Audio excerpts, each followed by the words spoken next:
안녕하세요. My Samchun has told me to practice that. So thank you for the introduction.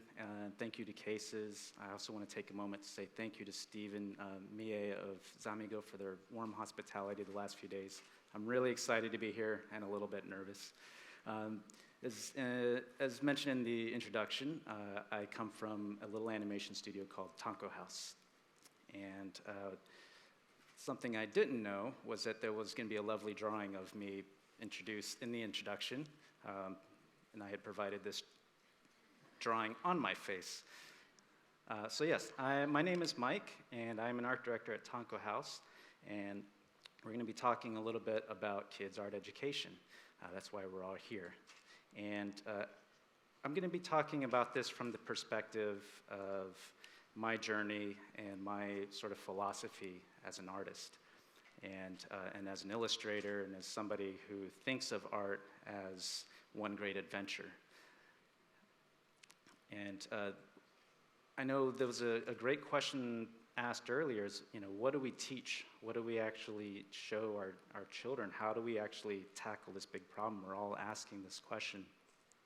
And I want to say off the bat that I don't come here with the answers. I really want to come here with just my experience. And from that, my perspective and my philosophy. But I want to say really more simply that it's my story as an artist. So I will probably ramble a little bit about my journey as an artist, but trust me, it will come back to kids' art education. So as mentioned, I do book illustration. I've worked for place Google, that you guys might have heard of, and I did the illustrations that would appear on the homepage from time to time. And one of the things that was challenging about working for a place like Google was, how do I create art that is going to engage people, hundreds of millions of people, and get them excited? And I found that that was a very intimidating question to ask. Almost as intimidating as, how do we teach all the children? How do we teach an entire next generation? How do we inspire an entire generation even? And the way I approached it was that I would simply make this for the one person that I know would love it most. And I would actually do that by sort of secretly telling my life story and making it personal. And by making it as personal as I could, I would hope that somebody would find the humanity in that. It would resonate within them in a way that would inspire curiosity. It would get them to want to learn a little bit more about that thing we're celebrating on the homepage. So in the case of these doodles, if you look at the top one, some of you may have seen this from 2012. This was a doodle for Chuseok in Korea. And I know this is a very festive, happy holiday, but it's also a time to remember our elders, our loved ones. And this was something that I created a month after my halmini had passed away. And so by doing that, I could really honor her in a way that I would hope resonated with everybody else that saw the art. And to me, that is what art is. It is a form of dialogue. It's communication. It's telling our story. Something that I really like to do is continue telling that story in my personal art. And I was actually asked this by somebody who said, it seems like in your personal art, there's sort of a longing, and there's kind of a hunger there and a restlessness that's not in your professional work. And I don't know if I agree with that, but I did appreciate that sentiment. And I don't know if I would call it restlessness. I feel like that's kind of like the moody artist thing to call it. For me, it's more of a childlike enthusiasm. I'm curious. I want to keep exploring. To me, life and art is an adventure. And I want to share that adventure with other people. If I can get them excited about art or a national holiday or somebody that we're celebrating on the homepage, then I'm happy. And so for me, it's partly for my own sort of journal and my own diary keeping, but it's something that I hope somebody else will see and be inspired to also go on an adventure.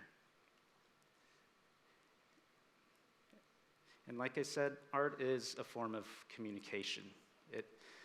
And so in my last Well, in this past week, since I arrived in Korea, I had the wonderful opportunity to go to Gangwon-do for a couple days, just to kind of get used to the jet lag and settle in a bit. And my Samchun and Wesmo have a farm out there. And so one of my favorite things to do, just as an artist and in the sense of adventure, is to get lost and kind of wander around. And I think I made my family worry a little bit since I disappeared for hours in the morning. But I love exploring these different places and just getting lost in these alleyways. And it reminds me of the time when I lived in Korea as a child, how I would also wander around these alleyways and then also get in trouble when I got home. And so I talk a little bit about restlessness and childlike enthusiasm and wanting to get lost, but there's also a balance between that and patience and sitting and looking for something and looking closely enough at something until that spark hits you, a bit of curiosity. And in this moment, I know it's maybe not the most attractive thing that the outhouse is in the foreground, but just in that moment, there's a little alley, between the outhouse and the tarp and that little shed, this ajumma came around and she was washing something. And I said, that's it, I have to paint this. It was this picture of this life, and I wanted to create something that invited anybody who was looking at this to want to explore that, to see what's around the corner from where the ajumma was coming from.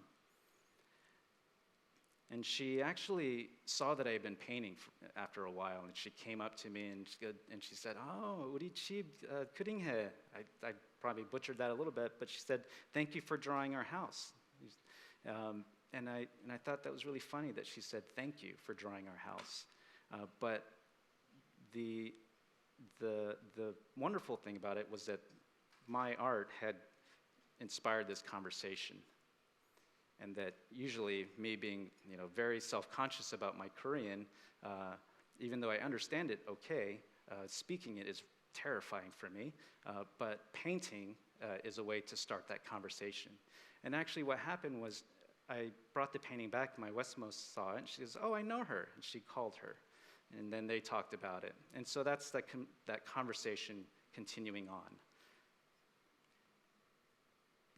So that brings me to why am I here? That brings me to why would I leave Google and go to Tonkohaus, a small animation studio. And to do that, I think, I know we've run a little bit long here, but I want to show you a little bit about the animation studio that I work at, Tonkohaus, because they actually have a very similar philosophy, which is to, one, provide entertainment, to reach out to an audience, to speak to them, but also inspire curiosity, raise awareness, make you think about something after the experience. And so we have a little bit of a video clip, and it does run a little long, but I hope you'll enjoy it.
So I joined Tonkohaus last year in February and was working on a kids animated TV show.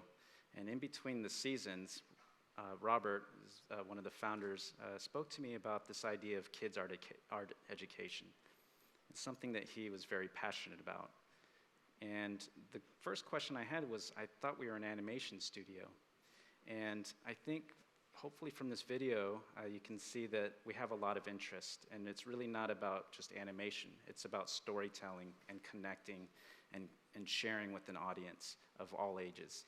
And so I think my interest and Tonkohaus' interest was, I think we're kind of inspired by the same things, and it's that same idea of being sparked by curiosity and then letting that curiosity grow and seeing what sort of journey comes out of that initial spark. And so when we thought of kids art education, naturally we thought of our own experience as artists. We went to the same books, Ed Emberley, who would draw you and draw these really fun shapes, but it was very instructional. It was very step by step. And we knew right away that we didn't want to do something like that. We really wanted to explore this idea of so Ed Emberley, 1, 2, 3 instructional books. We knew that we didn't want to take that sort of an approach. We wanted something that felt a little more organic, that felt a little bit more like a conversation.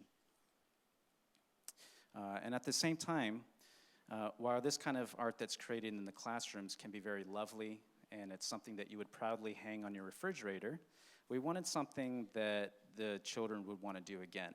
And we weren't sure from something like this that is technically very beautiful, would the child think that's fun? Is that something that they would do over and over again? Will that curiosity grow from something like this? And so the number one priority for our approach to the kids' education, this idea of kids' art education, was make it fun. Fun can mean a lot of different things to anybody. So we broke that apart a little bit. Out of fun, what happens? Well, hopefully you have that spark of curiosity.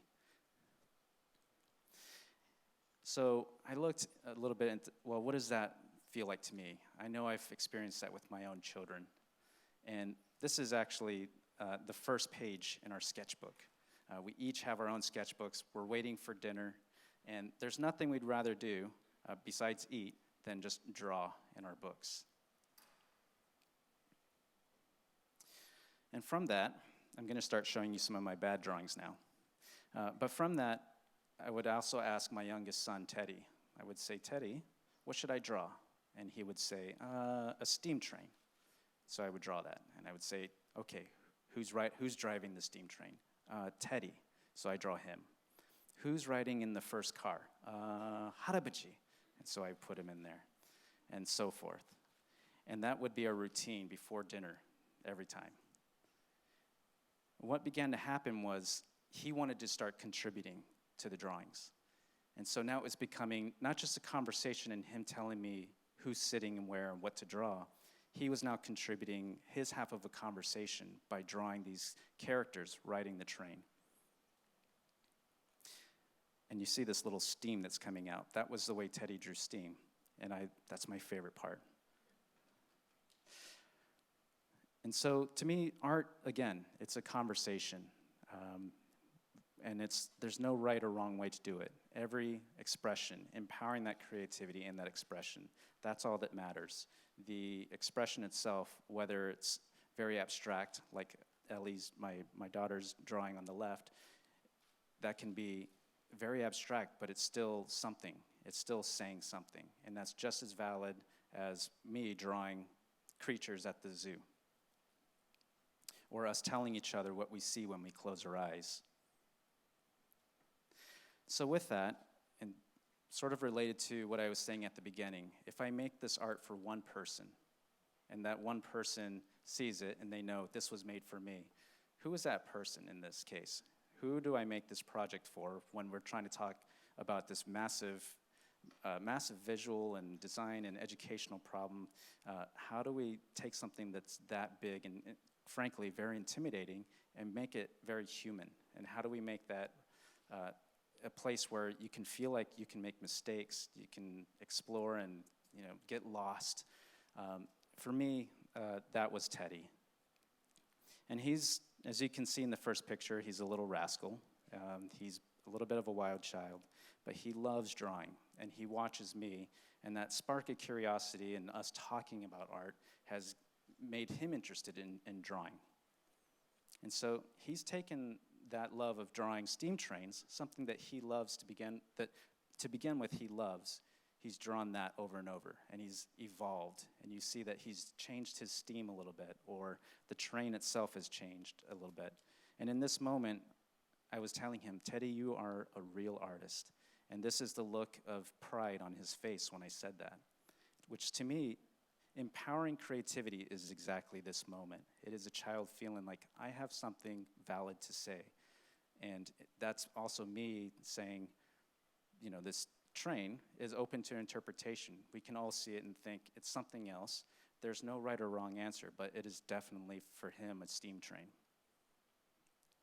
And you can see in this drawing here that I've actually stolen from him, and I now draw steam the same way. And something he would say every time I draw, or if he draws, at the end of it he says, again. And so that to me is another principle of fun. That out of fun, you want to do that again because it's fun. Not because you have to do it 100 times, not because you have to hammer it into your brain or because you have to pass some sort of exam. You want to do it because it's fun. And so, again, with Teddy, I will stop bragging about my child soon, but you see that he's explored this many different ways. This is sometimes collaborative. Sometimes I'm drawing and he's drawing, but sometimes it's him experimenting and evolving his style. And that goes to other things that he's interested in, such as robots or rocket ships and aliens. And I talked a little bit about journey and this sort of journey as an artist. I'm going to talk a little bit as well about the journey of our education project and how we thought we had this idea of fun, and so now was the time to start testing. You know, what kind of exercises do we give children? It's a little bit of that question that was asked earlier. What do we teach? What do we give them? But also what I was saying earlier about embracing embracing the inevitability that you're going to make mistakes. That even us as artists and that are storytellers, that we're not going to quite get it right. And so I thought if I would draw this city, that the kids would naturally want to just draw in all the windows. And that happens a little bit, but you can see at the bottom that that's where the blank space was. And so that's where the child drew. Same thing with this, where I thought, this is a pretty easy to understand exercise. You put a bunch of circles on there, you see a few faces that have already been drawn, and you would naturally think the child says, oh, these are all a bunch of spots for me to draw different kinds of faces on.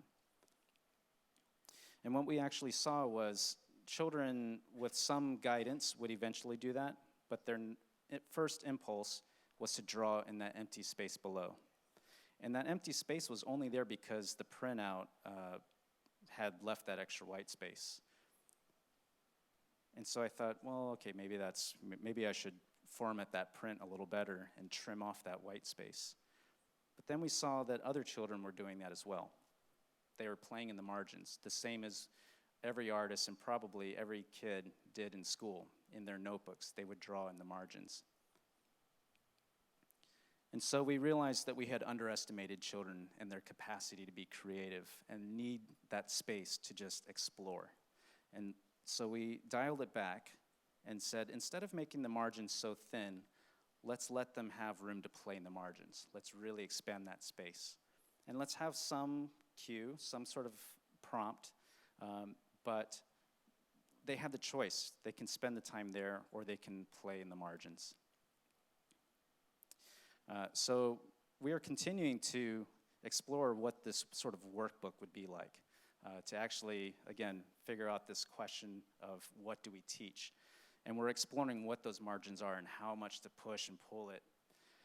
But like I said, art is a conversation, and this is still one half of a conversation. In putting this workbook together, we're we're saying that this is our half of the conversation, and then we're throwing it out there for kids to hopefully write in it or draw in it and give us their side of the conversation. But we quickly learned that we needed to actually, well, have the conversation, which means hear what the kids have to say and then have them, and then us have talk with them back.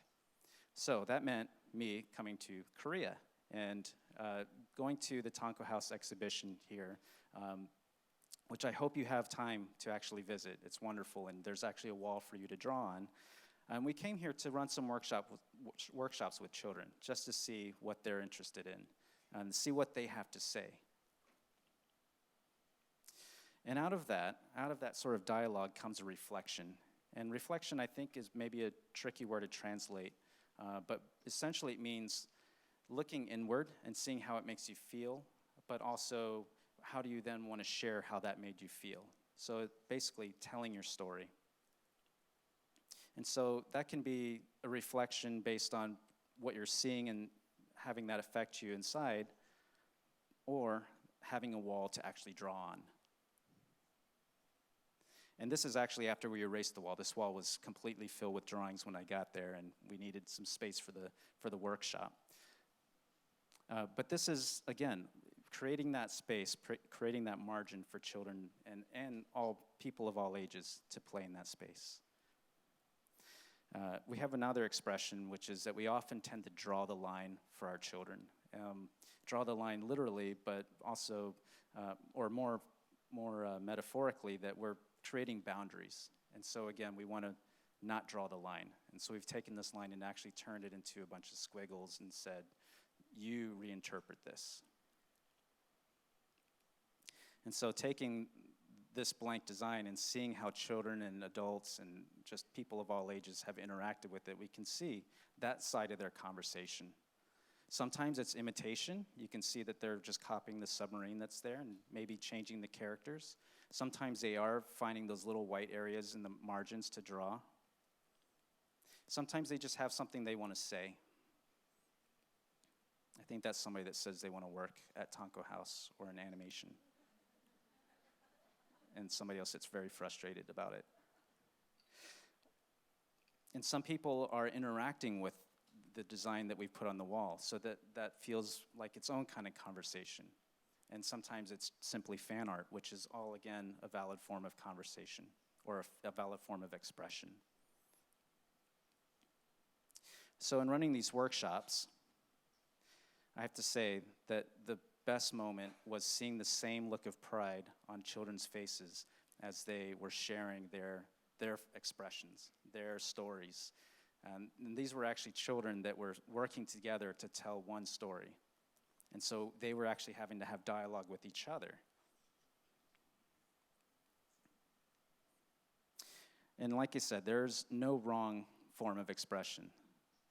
It's okay to use this as a platform to say that I'm upset about something. And there's no right or wrong way to draw a self-portrait. I've met these kids in person. They look exactly like this, by the way. And so I'm running a little bit over on time, but I want to leave you with one story. And this was actually just before I flew out to Korea. I was looking at these paintings in a classroom wall, and this teacher came up to me, and I was telling him I'm really inspired by all of this. And he goes, yeah, children this age, they have no inhibition. They just draw what they want. And it reminds me of this experience when I was in my first year of preschool teaching. I was helping out the main teacher, and she had drawn a squiggly line of hills, drawn the line for kids, and kids were using scrap paper and leaves and bits of construction paper to create trees on what looked like to them a mountain. The squiggly line, they interpreted it as a mountain. And one kid had put the tree up in the sky. It wasn't touching the mountain at all. And the head teacher came up to that child and said, no, it belongs here on the mountain. And this teacher's assistant who was telling me the story, he was so upset that he left the room. and he walked outside and was kind of trying to calm himself down. And he saw that there was a child there playing, and he went up to the child and was engaging with that child and got on his knees to just kind of play with him. And then he looked up, and there was a great big tree. And the way he had looked at that tree, and from his perspective, at a child's perspective, the tree looked like it was in the sky. Thank you. 감사합니다.